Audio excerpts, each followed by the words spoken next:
Eu sou Vitor Heitor, médico, psiquiatra, neurocientista do comportamento, e dos pequenos eu sou o menor. Quero compartilhar com os irmãos essa noite o meu testemunho de nova vida. Dessa vez tentarei pegar por outras partes para que seja de interesse a todos. É sempre confuso, né? Os testemunhos da gente são sempre uma Ferrari capotando, não importa quão bom você seja, capotando não serve para nada, né? Ela serve para edificar a igreja e saber como Deus está sempre disposto a nos alcançar, por mais profundo que seja o poço e por mais sujo que estejamos. Vou ler um texto com os irmãos aqui em Salmo 34, versículo 4, 5 e 6. Busquei o Senhor e Ele me respondeu. Livrou-me de todos os meus temores. Os que olham para Ele estão radiantes de alegria.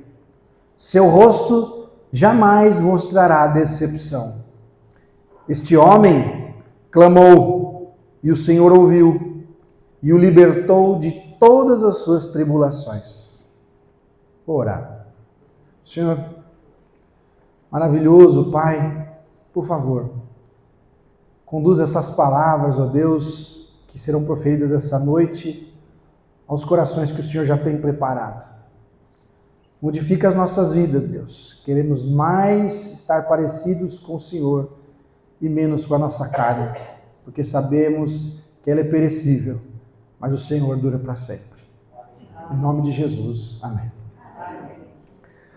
Meus irmãos, eu nasci em São Bernardo do Campo, numa família bem disfuncional, sabe? Meu pai, ele é um psicopata. A psicopatia, ela é uma doença que no cérebro não tem emoções, sentimentos pelos outros. Existem alguns níveis de psicopatia, são 3 níveis. Tem aquele que eviscera suas vítimas e tem sabor em fazer o mal de forma contumaz, picar alguém. Até o nível 1, que é aquele que é um estelionatário, alguém que tem prazer em enganar. As motivações de um psicopata é poder, prazer e dinheiro. Às vezes, como falamos de manhã, a gente acha que eles são inteligentíssimos e que nós não caímos nas ciladas deles. Mas eles estão pensando numa camada que nós não estamos pensando, a maldade. E quando nós medimos com a nossa régua, muitas vezes nós somos totalmente enganados, porque nos esquecemos que o mundo que estamos jaz no poder do inimigo, conforme o que diz a palavra. Bom, meu pai, ele se apoderou emocionalmente e intelectualmente da minha mãe, que tinha sua fragilidade de criação, e assim já iniciou minha família. A minha família, cada um era de uma religião. Eu não tive a sorte, pelo menos até aquele momento, de nascer num lar que zelasse pelos preceitos cristãos.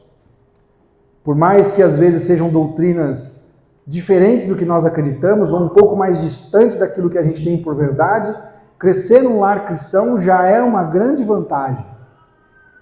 Quando eu ia para a igreja da minha avó, para o Salão do Reino das Testemunhas de Jeová, que na minha mera opinião é uma das mais pérfidas seitas que existem, por quê? Eles praticam quase tudo o que está na Bíblia, só que não tem Jesus como Deus.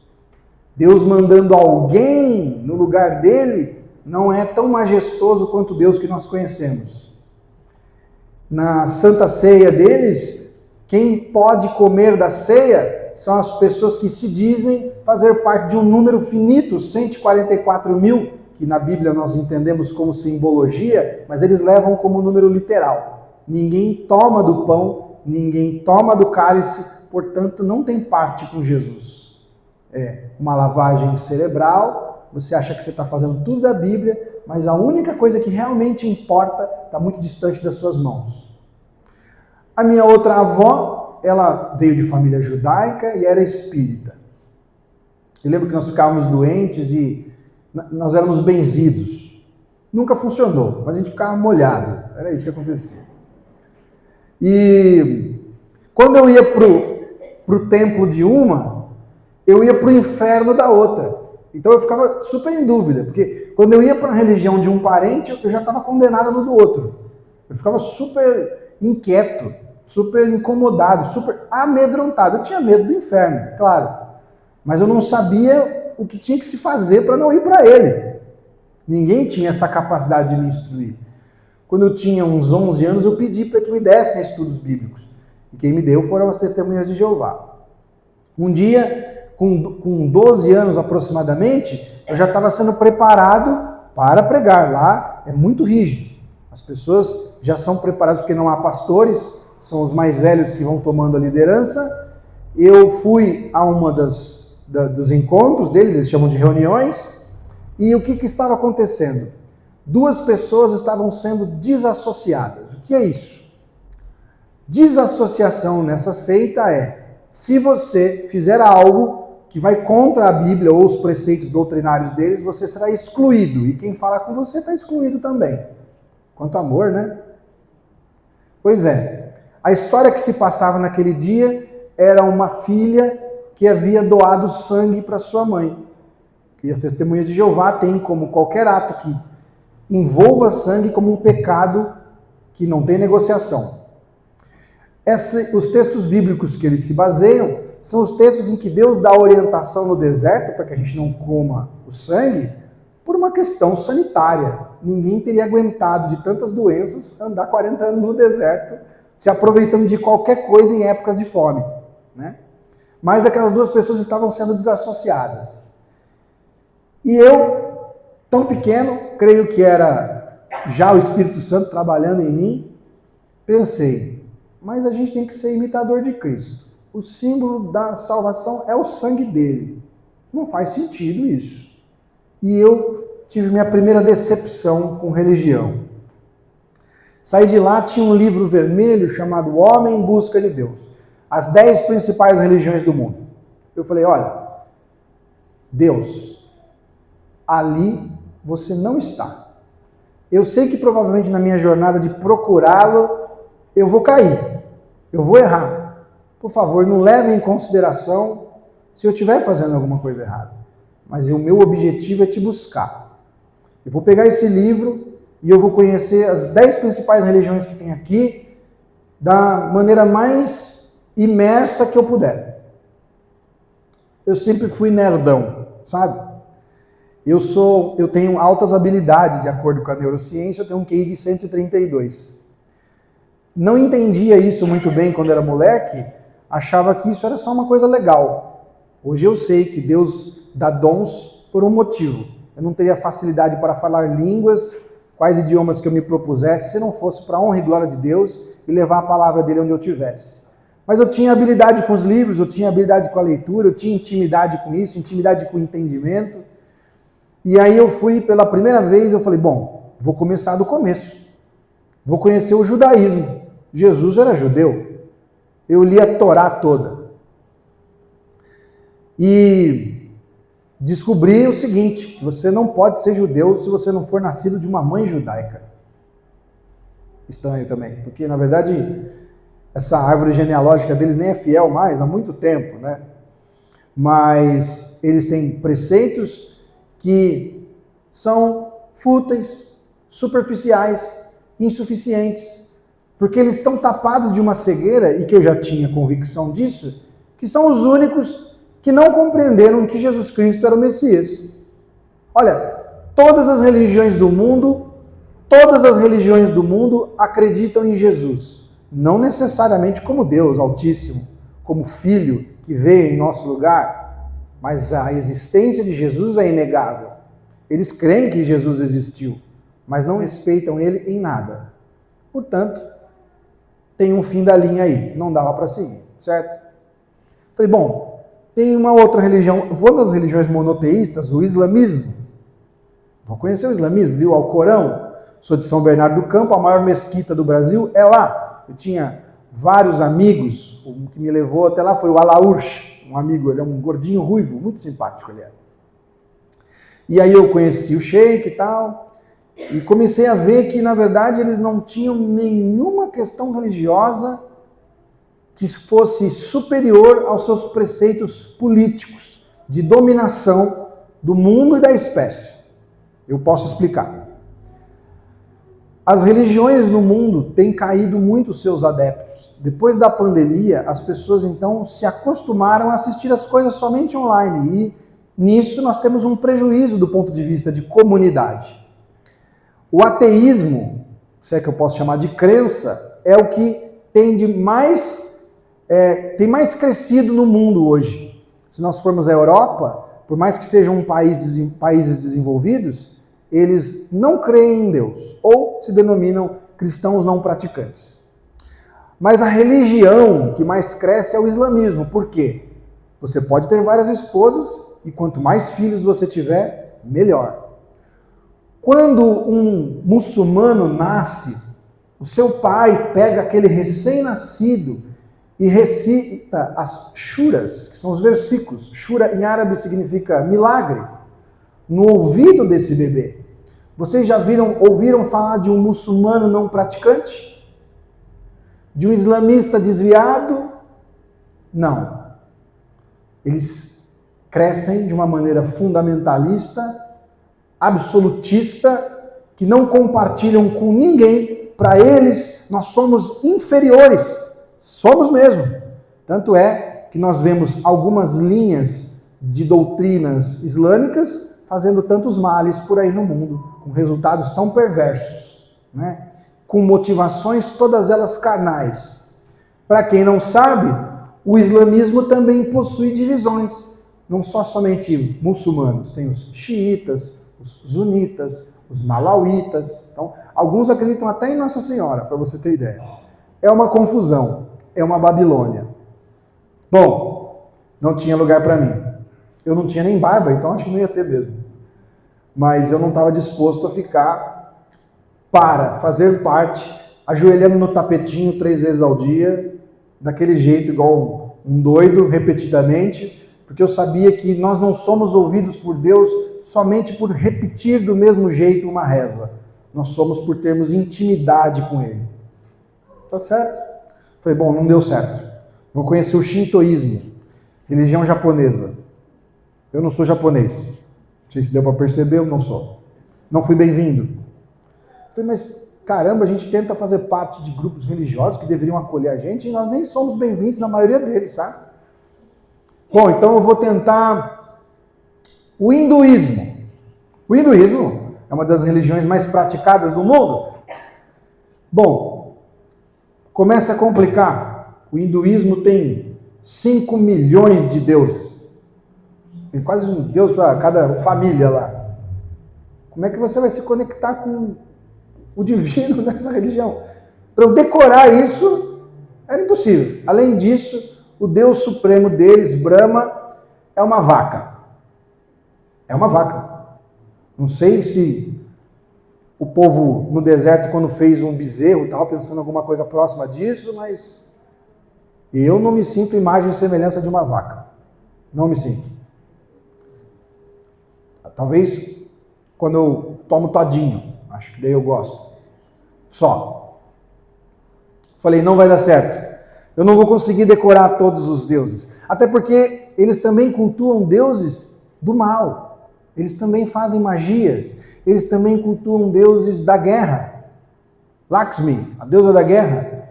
Eles cultuam ela para que ela mate os seus inimigos e destrua os seus opressores, né? E também por medo que ela lhes faça mal. Meio estranho isso, meio estranho. O budismo. Budismo é uma coisa que todo mundo acha bonito aí do mundo, né? Aquela pessoa que inferniza você no trabalho, inferniza você na escola e no final fala, gratidão, oh, que dia luz para você. A pessoa é um demoniado na sua vida, no final do dia, oh, gratiluz. Fazem aquelas respirações, aquelas meditações, mas eu não tenho como acreditar no Buda, o Siddhartha Gautama, se ele está num túmulo, ele está morto, e lá, você pode visitar o túmulo dele, como é que eu vou pedir ajuda para alguém que está mais enterrado do que eu, né? Vimos aí agora essa história do Dalai Lama. Quem quer fazer parte disso. Tem um critério budista que diz o seguinte: quando você é mal nesse mundo, você reencarna num animal inferior. Então, se você não foi bom, você vai reencarnar num cachorro. Eu gosto de cachorro, mas tem gente que não gosta de cachorro. Mas eu também não queria ser um cachorro. Se você for pior, você pode encarnar numa galinha. Ou numa lesma. Quem já viu aquele filme 7 anos no Tibete, que eles vão fazer a obra, eles vão tirando as minhocas lá. Então eles respeitam esses animais porque eles têm medo que seja a reencarnação de alguém. Aí eu perguntei para o monge, eu fiz uma pergunta simples, porque eu sou um perguntador mesmo. E aí eu falei assim: monge, quando uma pessoa fez tanta maldade e virou uma lesma, ela tem que usar outras vidas para poder melhorar e voltar a ser ser humano, certo? Certo. E o que uma lesma tem que fazer para melhorar? Ela tem que fazer um rastro de baba bonito, sim? Ele não gostou da minha pergunta. Né? Porque o que eu digo hoje em dia, eu não sou cristão só porque Deus revelou por mim, isso é tudo, lógico. Mas é meio lógico. Não dá para ser de outra coisa, né? Aí tinha a dona Vera, uma amiga da minha avó, ela falou: Vitor, você é um menino iluminado, eu estou vendo em você que você tem um espírito de luz, provavelmente você tem aí, receba o espírito do anjo Rafael. O anjo Rafael nem está na Bíblia, gente, nem tem anjo Rafael na Bíblia, só tem Miguel e Gabriel de nome. E o anjo Rafael é o anjo da saúde. Eu vou te dar um livro chamado Lucas, Médico de Homens e Médico de Almas. Eu falei: legal, uma religião que fala do evangelho também, né? Vou lá. E aí as pessoas recebiam os espíritos e faziam revelações. E eu sabia que aquilo ali não era de Deus. Eu tinha certeza. E eles revelam mesmo. Tipo assim, você vai lá e fala: olha, sua avó falou comigo aqui, que ela já morreu, e ela tem um recado para você. Afasta o guarda-roupa da sua casa, tem um envelope lá. E o cara afastava e tinha mesmo. E tinha mesmo. Sabe, tem gente que gosta de fazer homenagem para o anjo da guarda. Já ouviram falar isso? Ai, meu anjo. Tem até uma reza católica, né? Anjo protetor, meu zeloso guardador, um negócio assim. E as pessoas colocam uma maçã para o anjo e acende uma vela. Falta a Bíblia nesse povo, porque João, em Patmos, quando aparece um anjo, ele ajoelha e o João fala: cara, me ferrar, cara? Não faz isso, não vê que eu sou conservo teu? Não conhece, né? Então não rola. Mas a pessoa tem essa conexão com o anjo e esquece o seguinte: Satanás não é onisciente, não é onipresente, não é onipotente. Quando caíram como grãos de areia no mar aqueles rebeldes contra Deus. Assim como Deus manda os seus anjos para que nós estejamos protegidos, e o Espírito Santo de Deus é a força única e suprema sobre o universo, o demônio, muitas vezes a gente cristão reformado, o subestima e acha que ele é burro. Ele tem vivido há milênios, ele não consegue ler os nossos pensamentos e nem detém poder sobre as palavras proferidas em oração, é óbvio. Mas como ele faz para saber tantos detalhes? Olha, ele arruma os demônios da guarda. E é por isso que nós ficamos sabendo que a nossa guerra não é contra carne e sangue, sim principados e potestades. E como a gente não vê o Espírito, muitas vezes a gente faz as bobagens que a gente faz só porque não tem a sensação de estarmos sendo vigiados e observados constantemente. Pois isso acontece. E é eles quem manifestam o que acontece, o que sabe sobre nós, a pessoas que se propõem a isso. Quando eu me aprofundei nesse conhecimento, eu achava muito bacana o místico, o oculto. E eu fiz uma pergunta uma vez: só espíritos bons descem? Não, nem sempre. Às vezes é muito ruim. Bom, tá certo? Eu gostaria de aprender mais e fui aprendendo mais. E sabe, eu disse isso hoje de manhã, uma das maiores artimanhas de Satanás é fingir que ele não existe. É uma artimanha muito muito inteligente, vamos falar a verdade, né? Porque se ele aparecesse, se você tivesse sem ir à igreja, sem frequentar igreja alguma, sem manifestar as suas condutas cristãs, e de repente o chão da sua casa se rompesse e saltasse de lá um dragão, o que é que você faria? Alô, pastor Flávio, vem orar comigo, pelo amor de Deus. Imediatamente, não é?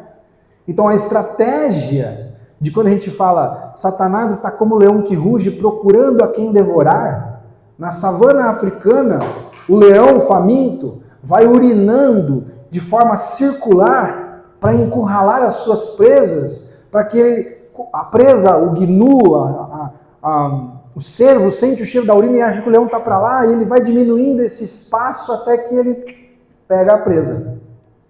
É esse leão que ruge procurando a quem devorar que a gente tem que enfrentar, estar vigilante, vestido da armadura da fé.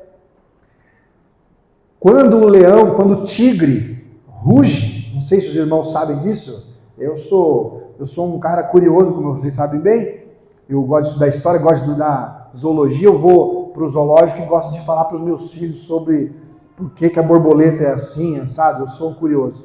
O tigre, antes dele rugir, ele emite uma sonoridade grave que paralisa a presa. Ela fica estática. Como nós ficamos às vezes diante do medo.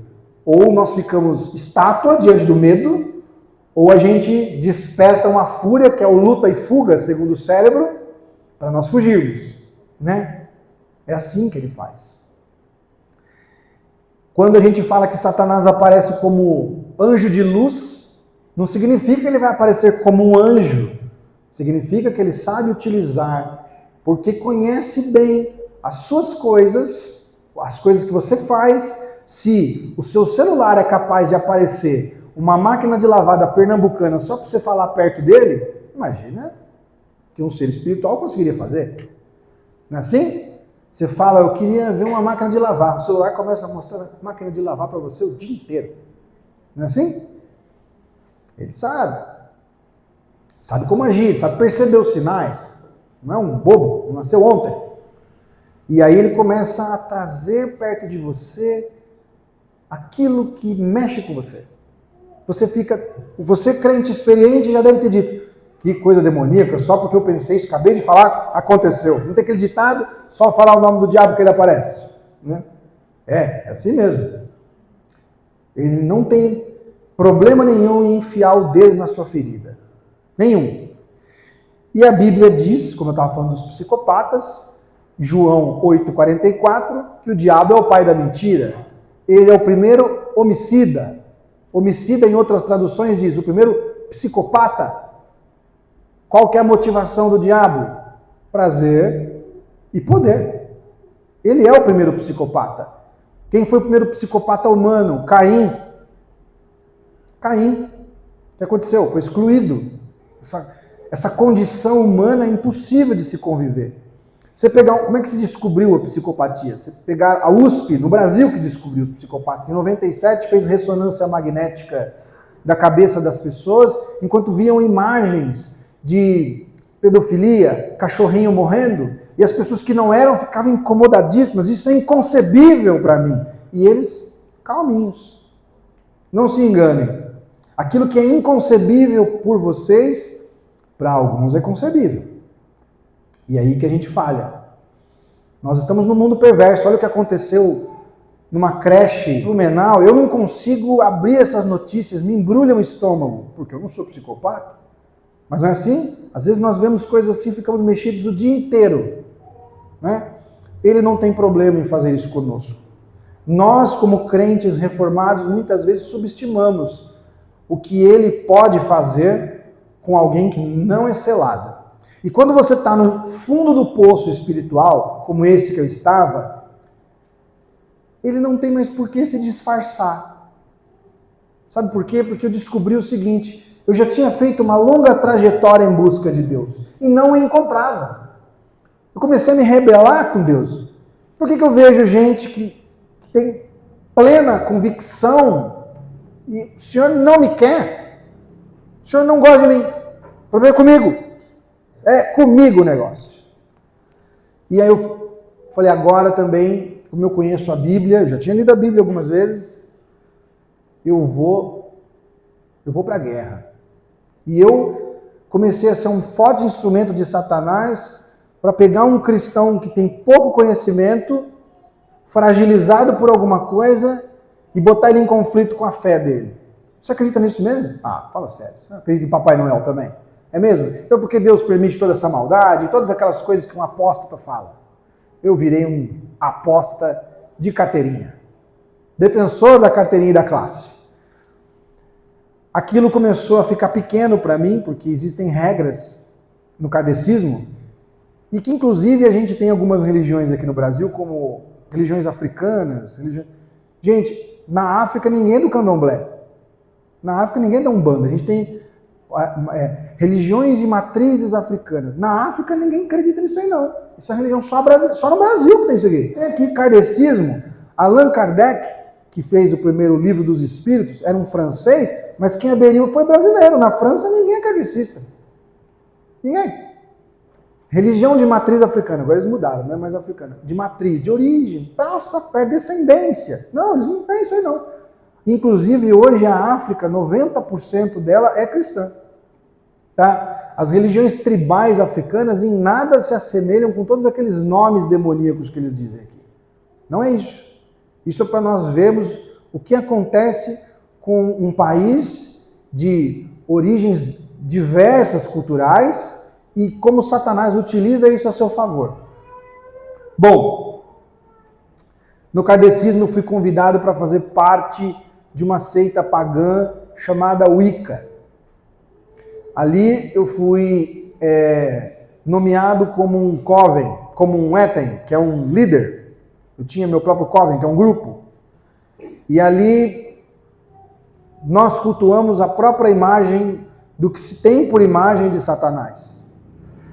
Nós não sabemos a imagem de Satanás.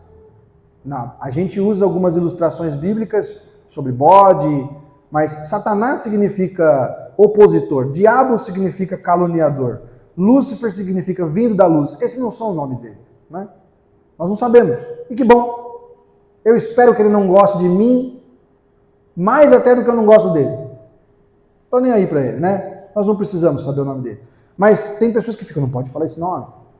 Nem é um nome, certo? E tem-se isso. E o ano novo deles é tão organizado que no dia 1º de maio, aqui é dia do trabalho, né? Depois vocês pesquisem.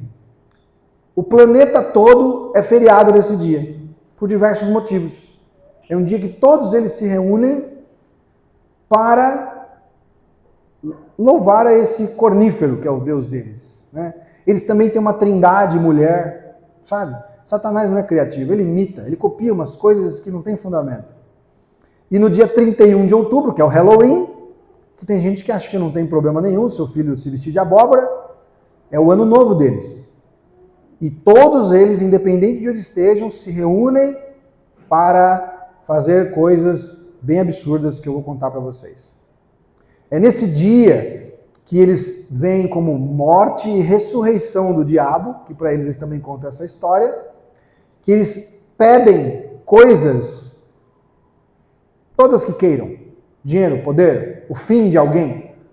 Geralmente as maiores motivações que essas pessoas têm é pedir o fim de alguém, que morra, que venha à falência, que se separe, que o seu marido venha para mim, que a sua esposa venha para mim, que seja feito qualquer tipo de libertinagem sexual. É nesse dia. E alguns membros que desejam, a maior parte desse grupo faz feitiçarias, como se fossem oferendas ao próprio diabo. Ele gosta de colocar a pessoa em missões difíceis de cumprir para mostrar o quanto você quer e o quanto você comunga com ele. Então ele vai te pedir para ir à meia-noite, numa cachoeira, no escuro, pegar uma cobra, pegar o veneno, coisas difíceis, né? E tem gente que vai lá fazer. E tem vontade de fazer isso. E o nosso Cristo, para ter parte com ele, sabe o que ele pede? Comer do pão e tomar do cálice. O pão é a base alimentar de qualquer nação, né? Não se morre comendo pão, apesar de baixo nutriente. O pão é algo absolutamente democrático. O pobre come, o rico pobre. O que é bom com pão? Pão é bom com pão. Pão é bom. Qual pão? Todos. Ciabatta de leite? Eu já vou ficar com fome. O sírio, até o Rap 10, que é um pão sem vergonha, né? Pão é bom. Quem não tem acesso ao pão? Como se faz o pão ázimo que Jesus ofereceu na ceia? Água, farinha e azeite. Ele tornou isso acessível e democrático, para nos lembrar, no ato mais simples das nossas vidas, comer o quê? O pão da vida, que desceu do céu, o pão vivo, e que quem dele come jamais tem fome. Ele não pede essas jornadas de crossfit do capeta aí para conseguir fazer as coisas, uma coisa impossível de fazer. Crossfit é uma coisa impossível para mim. Eu fico pensando nessas pessoas que pagam para fazer crossfit, nada contra, viu? Mas eles pagam para estar na academia do crossfit para correr na rua. Por que você está pagando esse lugar, meu irmão? Você vai correr na rua. Você sabe como que faz para descobrir que uma pessoa faz crossfit? Não precisa, ela conta. Ela conta, ela gosta. Ela gosta. Igual o vegetariano, ele gosta de contar. Então, algumas pessoas nesse dia fazem suas feitiçarias e alguns líderes religiosos se especializam em tipos de feitiço, dinheiro, poder, saúde. E a Bíblia fala, Jesus deixa claro que eles fariam proezas. E algumas pessoas que desejam especificamente o mal de alguém são orientadas a irem a cemitérios, abrirem túmulos recentes e se alimentarem de vísceras de cadáver. Isso pode ser absurdo para você, mas não para um psicopata. Eles fazem isso. É só vocês irem a qualquer cemitério e vão ver túmulos violados, né? Em qualquer que seja a cidade. Essas pessoas, elas são orientadas a não serem apóstatas. Elas são orientadas a parecerem amigos, calmos, até conseguem entrar em algumas igrejas, se infiltrar e parecer um anjo de luz, te dando um conselho absolutamente equivocado na hora que você precisa. Existe um grande número de pessoas nesse mundo que a gente convive que estão totalmente envolvidas em como eu posso fazer para que você não vá à igreja. Mano, por quê? Vocês acham que Satanás está contente com a condenação. Eles não sabem o dia que Jesus volta, ele vem como ladrão. E o que ele faz até lá? Acho que Satanás mesmo, não os demônios, deve estar preocupado com o anticristo. Tem que estar pronto isso a qualquer momento, né? Mas os demais, adivinha, eles sabem que estão condenados. E pessoas que, assim como eu me sentia menosprezado, revoltado, faço questão que esses demais aqui não consigam essa comunhão. Esse é o pensamento. Eu nunca comi vísceras de cadáver. Também não sou vegetariano. Nenhuma das coisas horríveis dessas. Mas já acompanhei.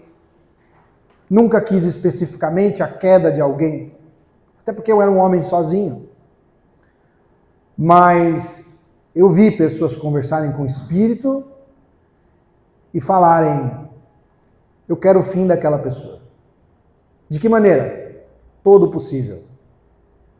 E eu vi isso algumas vezes. E eu vi gente falar assim: eu quero o fim daquela pessoa. E terem de resposta: esse não pode, porque ele é selado.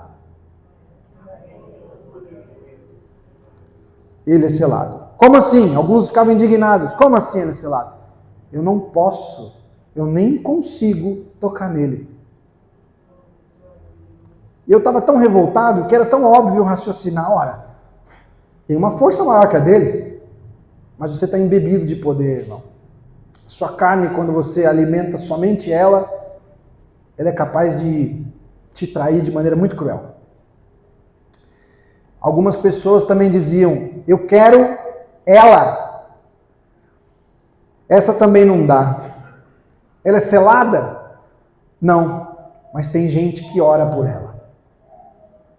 A gente subestima o poder da intercessão, a gente subestima o poder da oração, às vezes a gente não é persistente com a vida do nosso filho, do nosso irmão, dos nossos pais, dos nossos amigos e acha que Deus já disse não a ele, não foi revelado e tudo certo. Mas se esquece que nós recebemos orientações claras durante toda a Bíblia da nossa comunicação com Deus e o poder que a oração tem. Quem aqui já clamou a Deus e não foi ouvido? Quem pode dizer isso? Eu clamei e não fui ouvido. Lógico, temos as nossas caminhadas, assim como Paulo tinha o espinho na carne dele. Mas é que Deus tem suas formas de responder, sim, não e espera um pouco, né? Nós queremos, às vezes, não um Deus Pai, nós queremos um gênio da lâmpada que dá pra gente o que a gente quiser, o que a gente pedir. Nós achamos que somos melhores e mimados. E a gente fica revoltadinho com o Pai do céu quando ele não faz exatamente o que a gente quer. E a gente é rebelde. A gente faz birra, sabe? A gente para de falar. A gente dá um tempo na igreja. A gente dá um tempo de orar. Às vezes a gente está pensando coisas tão doidas e ruins, ou fez coisas tão feias. Todos nós. Começar de mim. Que a gente fica com vergonha de orar. Sabe? Vergonha de orar sobre esse assunto. Como se Deus não soubesse de tudo. É possível fugir de Deus? É possível fugir do conhecimento dele? Dar uma de Adão e Eva lá? Por que vocês estão escondidos? Não é possível. Nós temos que reconhecer o quanto a gente precisa de um instrutor, o quanto a gente precisa de orientação, o quanto a gente precisa de luz do próprio Deus para continuar num caminho de trevas. E para isso nós temos que ter a humildade de Cristo, para depositar nele a confiança como sendo o único ser que pode nos ajudar e nos salvar, mesmo que nós estejamos tão sujos e tão fundos no poço. Eu acho que eu estava tão fundo naquele poço que eu estava até úmido. Não tinha mais o que piorar, né? E aí eu soube de um acampamento, o ABA, que não existe mais, agora é a Cross. Existe ainda, né? Mudou o nome. E uns amigos meus falaram, nós vamos a esse acampamento. O que é isso? É um acampamento bíblico, chama Alcance Brasil Acampamento. É não denominacional, é ministério evangelístico. Eu falei, não vou nisso aí não. Eu gostava de tocar teclado e saxofone. Um dia foi um amigo meu na minha casa, eu gostava muito dele. Ele falou, Vitor, me ajuda a tirar uma música aqui. Eu falei, ajudo. Como é que é? Eu vou botar o CD e você me ajuda. Eu falei, tá bom. Aí ele botou o CD, né? CD já denuncia, mas não é na época, né? Que hoje em dia, você pede para os meus filhos que têm 5, 6 anos, fala assim, como é que você fala no telefone? Ele faz assim, né? Não faz assim igual vocês, ó. Como é que você tira uma foto? A gente faz assim, né? Ele faz assim, ó. Na mímica. As coisas mudaram, né? E ele foi, colocou o CD lá e tocou uma música assim. Os irmãos devem conhecer. Senhor, Tu és minha esperança, és o meu refúgio, minha segurança. Quando ao meu redor há inimigo sem fim, vai se estender a mão e confiar em Ti. É isso, né? Fiquei bravo. Que isso, cara? Quebrei o CD dele. Você sabe que eu não sou crente. Você sabe que eu não gosto de crente. Você vem aqui para eu pedir para tirar uma música para você da igreja? Ah, cara, qual foi? Briguei com ele, feio mesmo. Fiquei irritado com isso. E falei, quer saber? Eu vou nesse acampamento para fazer dar errado. Eu vou nesse acampamento para fazer dar errado. Fiz a inscrição. Você vai mesmo, pessoal? Vou. Mas você vai se comportar lá, lógico. E era o pastor Laudo de Almeida. Já faleceu, está na glória. Estava falando para o pastor Flávio agora há pouco dele, sempre que vou contar meu testemunho me lembro dele. Ele falou de Jesus, ele era um evangelista que andava na Amazônia, no Alto Xingu, nos Yanomamis, com uma câmera e ia falar de Jesus lá. E às vezes eu andava com ele, que eu ajudava ele, e ele falava com todo mundo na rua, pegava o cara, o eletricista estava no poste, ele pegava o alicate do cara, mexia, pegava um pedaço do pão da pessoa, a pessoa falava, tá calor, ele falava, imagina o inferno, aquela pessoa, aqueles evangelistas antigos. Augusto Nicodemos, que era reitor do Mackenzie, também ouviu a palavra de Cristo através dele. Eu estava falando para o pastor Flávio, às vezes a gente fica, nossa, eu trouxe um irmão aqui hoje, mas hoje é um dia mais de avisos. Será que ele foi tocado? E o irmão fala, fui tocado, nossa, aquele dia foi ótimo. Então, Deus é maravilhoso, Ele é tremendo, Ele se mostra onde você nem acha que é possível. E aí, foi uma segunda-feira, foi a apresentação, e aquele pessoal, eu fui lá, eu era terrível.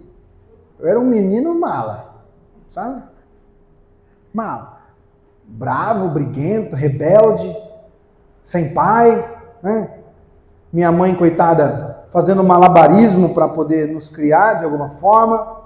E por pior que fosse, né? Seria muito pior se fosse a minha mãe a psicopata, sabe? O homem, nós temos uma função organizacional na casa, e a mãe tem o afeto, né? A mãe ama, a mãe prepara para a vida, a mãe ensina você a se limpar e a segurar a colher. A mãe, ela te enche do amor para você estar repleto e confiante para sair no mundo.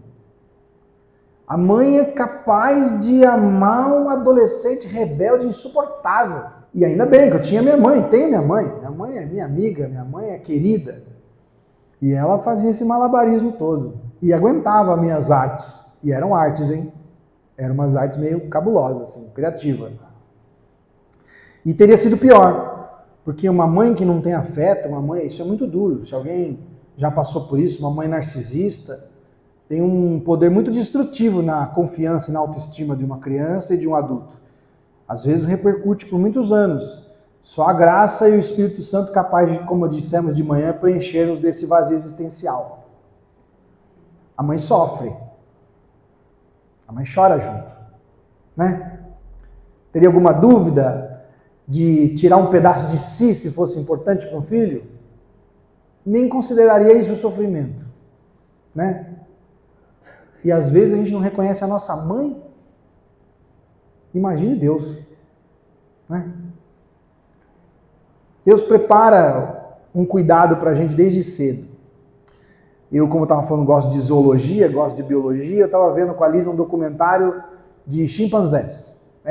Lá na minha casa a gente não briga. Os casais, a maioria, brigam por causa de dinheiro e ciúmes. Lá a gente briga por causa da dose da azitromicina. É sério, a gente já brigou por causa da dose da azitromicina. Mas a gente assiste documentários como esse. E aí, eu estava assistindo uma chimpanzé, ela foi mãe muito tarde. Quase quando geralmente não tem mais filhos. E aquela mãe chimpanzé, ela estava carregando o filhote dela que já estava imenso. Quase do tamanho dela. Ou seja, uma mãe tardia, um bebê temporão, mimadíssimo como filho único. Essa mãe chimpanzé quase não aguentava mais carregá-lo e ela dava comida na boca dele ainda. Muito semelhante com a gente. É por isso que tem gente que acha que a gente veio dos macacos. A gente não veio, claro. Mas tem umas coisas meio parecidas. Nossas, de muito bicho. A gente é meio bicho às vezes, sabe? E vou te mostrar agora como dá errado para os bichos também. Um dia, essa macaca estava atravessando o rio e ela morreu de velhice. E o macaco já era moço. Pegou a mão da macaca e tentava fazer cócegas nele para ele se divertir e ela não respondia. Até que ele percebeu que ela morreu. E em uma semana ele morreu. De fome. Uma boa mãe se faz desnecessário com o tempo, né? A gente tem que ensinar para ficar pronto. Se mimar demais, nós não somos descendente e ascendente de macaco, mas dá errado igual deu para macaca. Não adianta. A gente não pode colocar um filho antes de Deus. A gente tem que fazer aquilo que a gente foi chamado para fazer. cumprir aquilo que a gente foi chamado para fazer. Às vezes é duro. E às vezes a gente quer ser amado. Por exemplo, eu que não tive amor do meu pai, muitas vezes, falei hoje de manhã com vocês, fiz muitas coisas para ser bonzinho, querido, mas Jesus me chamou para ser justo. E aí a gente fica às vezes ruminando uma falta de afeto. Eu falo sempre isso no consultório, a pessoa diz, eu não tive o amor do meu pai, eu não tive o amor da minha mãe. Mas isso já foi, né, querido? E agora? Você está precisando ainda muito desse afeto? Você é uma pessoa adulta, vamos tomar as rédeas dessa vida aí. Né? O vitimismo é uma zona de conforto, tem gente que gosta de ficar nela, afinal de contas não se espera nada de uma vítima. Ela é só uma vítima. Né? E geralmente essas pessoas que têm essa dificuldade com afeto em casa, como falamos de manhã, caem numa cilada num relacionamento abusivo. Quem nunca viu aí, foi no churrasco, no almoço, na casa de alguém, e o homem disse assim, essa mulher tá horrível, ela tá gorda, e a mulher descobre traições do marido, mas é tão dependente emocionalmente que não tem nem boca para tomar uma decisão ou colocá-la no lugar. A primeira vez faz a regra. Um casal que briga a primeira vez e manda para aquele lugar, agora toda vez que brigar, vai mandar. Geralmente, isso é reflexo de uma falta de amor próprio, sabe? Mas a gente pode falar dos nossos pais, como eu tenho de exemplo pessoal, mas agora não adianta mais. Por isso que hoje em dia a psicanálise é tida como pseudociência. A gente não aceita mais na psiquiatria moderna, porque não adianta eu ficar 20 anos conversando com você para dizer que o seu problema foi sua chupeta que caiu e sua mãe não viu. Isso não muda mais nada. Agora temos que tocar nossa vida adiante. O que é que você faz com essas informações que você tem? Né? Tem gente que também faz constelação familiar. Já ouviram falar disso? Fala até de vidas passadas. Isso, além de não ser científico, é demoníaco. Convenhamos. Né? Bom, segunda-feira, aquelas pessoas, por mais mala que eu fosse, me acolheram com um amor que eu nunca tinha visto. Meu apelido era Buzina, porque eu imitava e falava muito também, como falo. Mas imitava buzinas, imitava pessoas e tal. E aí o pessoal me acolheu e você vai ser o chefe do time. Segunda-feira, nem me conheciam. Vamos colocar o nome do time de Buzina. E eu era um garoto. E eu falei, pessoal, legal. O pessoal gosta de mim. Aquele legítimo amor cristão. A imagem e semelhança de Cristo, que a gente não tem por nós, mas é um dom dado por Ele. Fui impactado por isso. Terça-feira, culto, eu me levantei e comecei a colocar conflito no culto. Alguém tem uma pergunta? Eu. Aí eu já queria falar de coisas que entram em conflito doutrinário. Aquele lá com a feiticeira e Saul, era Samuel? Era Samuel, sim! Eu queria botar lenha na fogueira. Acho que o pastor orou, com certeza, né? Falou, a tentação a gente foge, que é igual José do Egito, né? Mas o diabo a gente enfrenta. A gente tem poder para isso, né? Na quarta-feira, dia 21 de junho de 2004, 8 horas da noite, eu estava irritado já, porque eu não estava conseguindo fazer dar errado aquele negócio. Mesmo que eu soubesse Bíblia, eu não conseguia fazer aquelas pessoas tão impactadas pelo Espírito Santo, com seus corações curvados e contritos e querendo mais de Deus, com sede e com fome da palavra, se desviarem nem para a direita nem para a esquerda. Então eu baixei minha cabeça e falei, Deus, qual o seu problema comigo? Fechei o olho, aquelas cadeiras brancas de plástico. Qual o seu problema comigo? Eu te busquei em tudo que é lugar, e não te achei. Eles aqui, muitos deles nunca leram nem a Bíblia inteira. Estão felizes aqui, se sentindo amados, acolhidos. As suas coisas são organizadas. Te busquei em todo lugar e não te achei. E eu senti a voz de Deus pela primeira vez no meu coração, dizendo: eu sempre tive aí, é você que não estava. E sabe quando você sabe que foi Deus que falou com você? Deus fala com as pessoas de maneira diferente. Algumas pessoas conseguem escutar a própria voz de Deus assim, né? E algumas vêm no agir, no mover. Uns são chamados para a ciência, uns são chamados para o sacerdócio, uns são chamados para ensino, né? Deus se manifesta de diversas maneiras. Algumas vezes ele me colocou as palavras assim, como que falasse dentro do meu peito. E aquilo foi uma coisa, para mim, fora do comum, lógico. Senti o poder do Espírito Santo e o chamado irresistível da graça. Chorei, das 8 da noite até as 8 da manhã, como alguém que estava com muita vergonha de estar diante de Deus depois de tudo que eu fiz. É a marca do crente. A vergonha e o arrependimento. Agora, Jesus nos convida todo dia a trocar com Ele o fardo pesado pelo seu jugo suave e leve.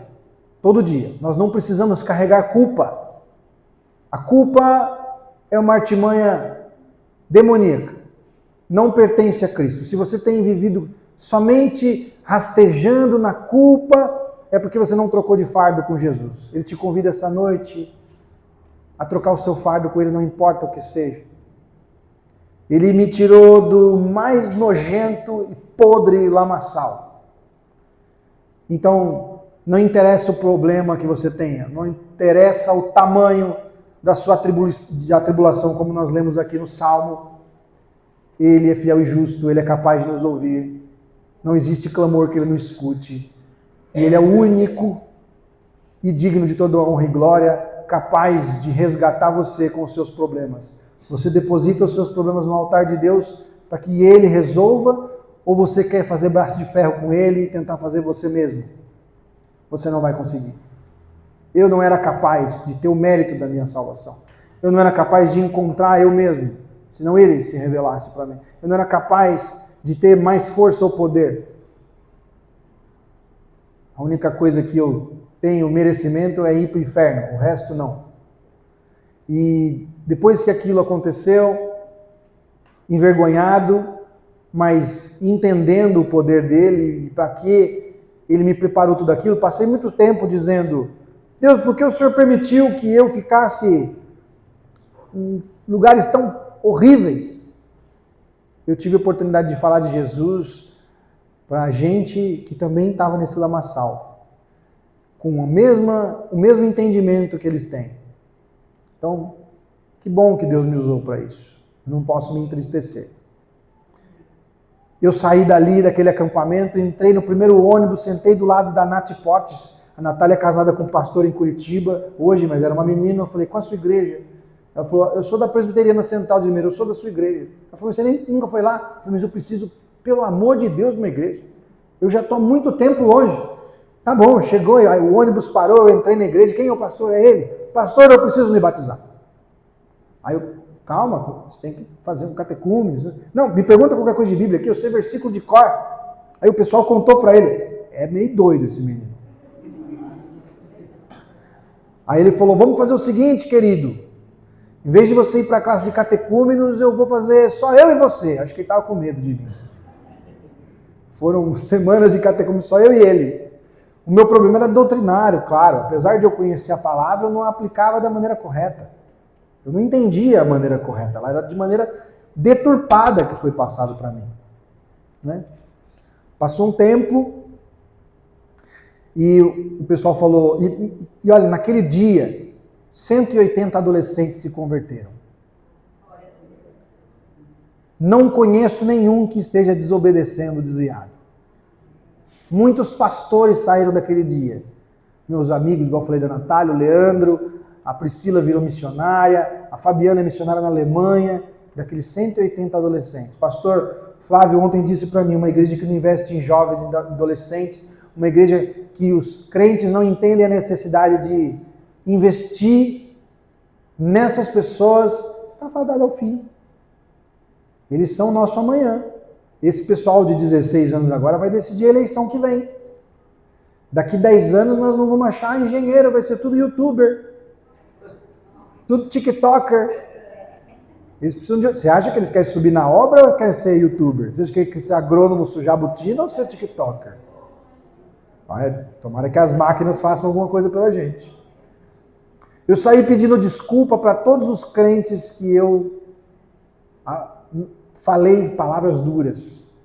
Fui atrás de todas as pessoas que eu conhecia da magia e da bruxaria para falar de Jesus.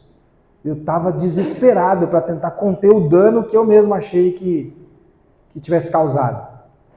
E Deus usou tremendamente e muitos foram os convertidos. Um dia eu falei assim, eu sonho em ser médico. Eu queria ser médico, eu queria cuidar das pessoas. E aí na minha igreja todo mundo falou, não, você tem que ser pastor, você tem que ser pastor. Você tem que ir para o seminário, você tem um chamado. E eu estava nervoso porque eu queria fazer medicina. E aí meu pastor de jovens também achava que eu devia ir para o seminário, os meus amigos. Aí eu fui falar com um pastor mais antigo, o pastor Jonas, que já faleceu também.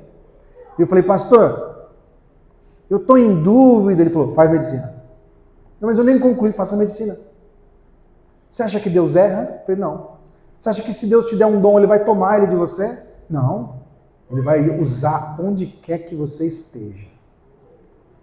E eu fui trabalhar em UTI. Meu irmão, foi do SAMU do Rio de Janeiro. Eu vi pouca besteira, né? Trabalhei em UTI.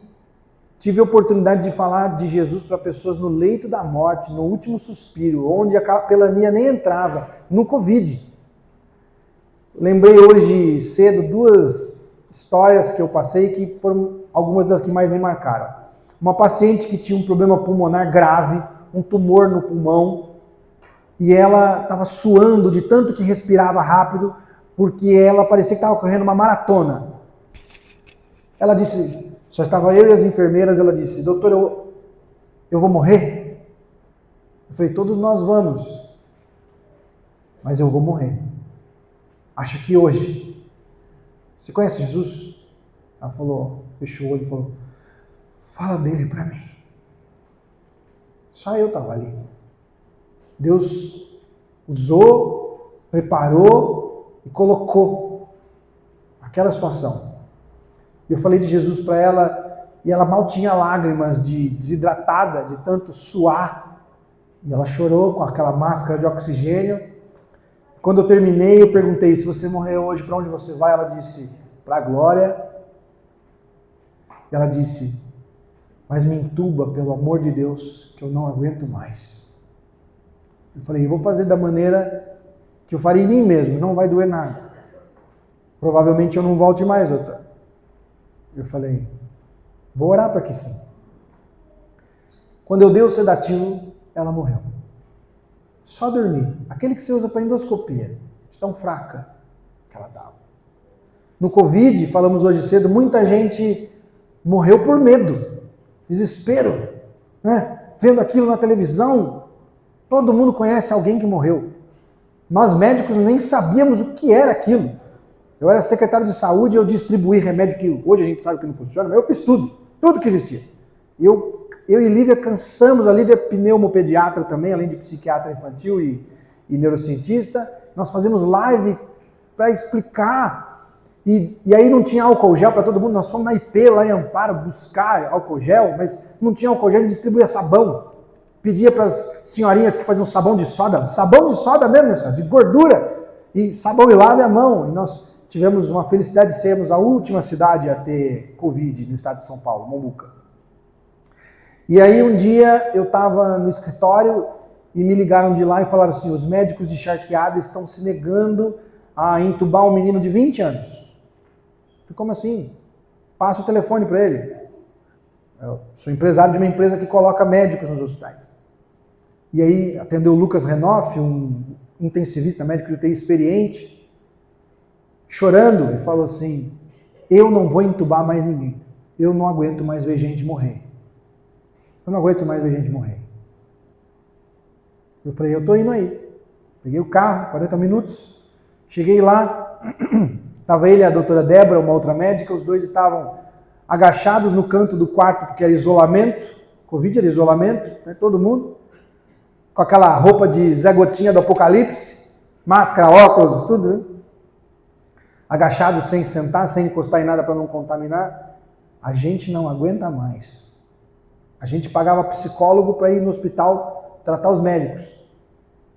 Ele falou, nós não vamos entubar esse menino, ele tem 20 anos, ele não tem nenhuma doença e ele vai morrer na minha mão e eu não quero ser o culpado. Eu falei, então eu vou. Entrei lá, um rapaz forte, bonito, 20 anos, não tinha uma doença. E eu falei assim, para ele, tudo bem? Eu sou o Vitor. Ele falou, para mim é todo mundo igual, vocês estão todos com a mesma máscara. Eu baixei a minha máscara e falei assim, eu vim cuidar de você, tá tudo bem? Aí as enfermeiras, não pode tirar a máscara, doutor. Eu falei, já tá todo mundo lascado, minha amiga. Já nem sei mais, falei. Aí eu falei assim, você precisa de alguma coisa? Ele, eu tô com sede. Pegue água para ele. Doutor, não pode dar água para ele? Eu falei, vocês estão falando com um médico maluco. Semana passada eu vim aqui e entreguei ovo de Páscoa para eles, que era Páscoa, eles não podiam sair. Que dirá que eu não vou dar água pro cara? Eu vou dar água sim. Dá aqui essa garrafa, aquela garrafona de 1 litro. Pega um copo, então que copo nada, beba no bico aqui, meu filho. Ele bebeu. Tudo bem? Quero mais um pouco. Beba mais um pouco. Ele falou, eu estou com muito medo. Eu queria um abraço da minha mãe. Só isso. Eu baixei a grade da cama dele, subi na cama dele, deitei com ele, dei um abraço nele. Falei, você acredita em Jesus? Ele falou, acredito, eu vou orar com você. Orei com ele, estava transpirando, quebrei todos os protocolos, né? Mas eu era o chefe, então não ia me dar bronca em mim mesmo, pelo menos. E aí eu orei com ele, ele falou, me entuba, doutor, eu não aguento mais. Eu falei sim, ele falou, eu vou morrer? Eu respondi de novo, todos nós vamos. Ele falou, eu não aguento mais isso. Qualquer coisa que for feita, eu não aguento mais isso. Tá bom. Falei, vou colocar você para dormir primeiro, faço a sequência, são remédios que se faz. Entubei ele, tudo certo. Coloquei no ventilador mecânico, era uma parafernália, minha gente. Em 2 dias ele faleceu. 20 anos. Sem nenhuma comorbidade. Se você morresse agora, você tem certeza de onde você iria? Tomara que a maioria sim. Mas se você morresse agora, você disse para Deus tudo o que você gostaria de ter dito? Você fez aquela conexão com Ele de intimidade, como Ele sempre propôs? Jesus, ensina-nos a orar. Pai nosso. Todo mundo, oh, Pai? Que intimidade é essa? É assim que Ele propõe. Você tem essa intimidade? Você depositou aos pés da cruz o seu casamento antes de procurar o advogado? Você depositou aos pés da cruz as emoções dos seus filhos antes de procurar o psiquiatra e o psicólogo? Você tem orado por aquela pessoa que você tem visto aflita, exatamente como prevê o papel de um cristão verdadeiro? Eu fiz essa pergunta para os meus pais outro dia e falei, você está preparado para morrer? Sim. E para ficar acamado? Para ficar acamado eu acho que não. É dependente. Você educa seus filhos hoje para que eles te honrem, tenham orgulho de você e respeito por você para um dia limparem a sua fralda? São perguntas complexas, né? Às vezes a gente quer ser amado pelos nossos filhos, mas não é esse o nosso trabalho. O amor é uma fruta que nasce de uma árvore chamada respeito. A gente ama nossos pais porque nós respeitamos eles. E hoje você vê lá, você me ama, filhinho? Ai, não fala isso que você não me ama. O que você quer que eu vou te dar? Qualquer coisa. A gente quer ser gostado. A gente projeta neles os nossos desejos e esquece que nós temos filhos, igual falamos de manhã. Do ponto de vista comportamental, para nos ensinar. E 2, do ponto de vista espiritual e mais importante, para que sejam herança bendita do Senhor e continuem levando a palavra de Deus para as gerações e gerações depois que nós tivermos partidos daqui, se Jesus não tiver voltado, e tomara que volte. Amém. Quero falar sobre o deserto. O deserto não nasce nada, por isso que chama deserto. O deserto não floresce. Raro que se vê um oásis, às vezes é uma miragem. Os hebreus caminharam no deserto por 40 anos, mas podiam ter feito isso em menos de 4. Deus preparou aquele povo girando em círculos até que as gerações estivessem prontas. Às vezes você só não está pronto. E você tem que aceitar que Deus tem o melhor para você, tem preparado o melhor para você, e Ele vai te colocar em Canaã no seu melhor momento.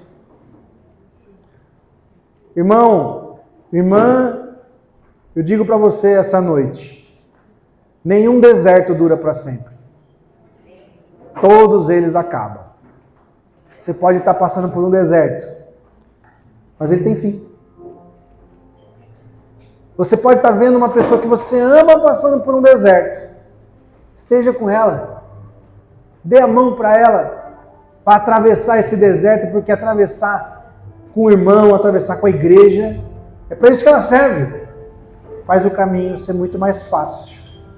É para isso que serve a igreja, é para isso que serve a comunidade. A gente serve às vezes e às vezes a gente é servido. A gente se deleita desse reino. A gente aproveita dessa graça bendita e maravilhosa. Convido você, irmão, a pegar a coisa mais doída que você tem. Sabe, mergulhar na sua dor é muito ruim. Parece que tira a dignidade da gente, né? E a gente tem um orgulho, a gente não gosta de parecer fraco, a gente não gosta de cair, a gente não gosta de parecer inútil, a gente não gosta de parecer menos. Nós temos problemas com a nossa autoestima, sabe? A gente não gosta de ser fraco. Mas eu tenho uma coisa para te dizer, você é, e quando você reconhece que você é fraco, disso você fica forte. Eu te convido a pegar o seu medo, a sua dor, aquela mais doída, aquela que tem te afligido, aquela que tem tirado a sua noite, e colocar agora no altar de Deus. Deposita, irmão. Entrega isso, querido. Isso não é teu. Esse peso é de Deus, não é teu. Você não consegue carregar isso, amigo.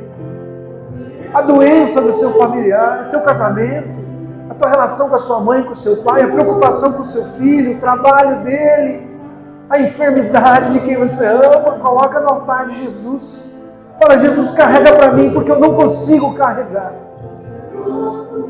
Você que andou distante dele, sabe? Até esqueceu como é que chama Deus, como é que eu começo a falar para ele? Sabe quando você fica envergonhado de alguma coisa que você fez e não consegue nem começar a falar? Traz para Deus, vamos orar com você. É para isso que a igreja serve. Você que quer restabelecer a sua intimidade com Deus, vem aqui para a gente orar com você. Você que quer conhecer Jesus, não de ouvir falar, mas pessoalmente ver os milagres dele na sua vida, que eu vou orar por você. Você que tem estado aflito por dores que você não é capaz de curar. Você não é capaz de curar. Vem aqui, vamos junto. Eu vou estar com vocês, nós vamos estar juntos, a igreja junta, igreja em Cristo, nós vamos colocar no pé da cruz. Eu vou colocar o meu no pé da cruz, você vai colocar. Porque Deus fala que quando a gente está reunido e a gente clama pelo nome dEle, Ele nos ouve. Ele é Deus vivo, Ele é Deus misericordioso. Nada pode dar para você o que você precisa que não seja Deus.